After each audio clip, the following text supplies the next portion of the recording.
As a registered non-governmental organization working in the field of substance abuse since last 13 years, it's a body of professional social workers. The scenario of drug abuse is worsening day by day in our state. As per the data released by the government sources, which says almost 6 lakh population has been infected with substance abuse in the state, and which has compelled the experts to say that we have lost one generation with conflict and we may lose another generation with drug abuse. Parents, teachers, medical professionals and religious leaders have a greater role to play in this field, just because to educate the masses about these ill effects of the substance abuse.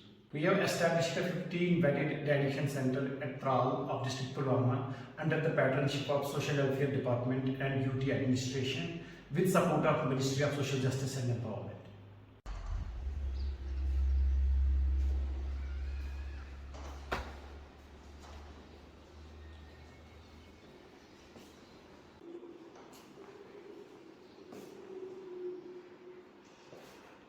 We have a full-fledged recreational activity center for youth. This is the group psychotherapy center. We have comfortable accommodation for the patients. Besides that, we are providing free counselling services, free medical consultations to our patients.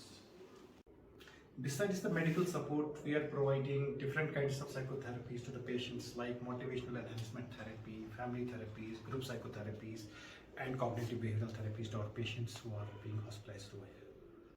The major concern for us is now we have a good number of female patients, and that leads us to think beyond drug abuse. We have cases of human trafficking now. We have seen teenagers are going there, especially schoolgirls are going into drugs, and that makes them more vulnerable to the human trafficking. So this is the major concern for us now. Maybe down the line 5 years we may see major change in our society.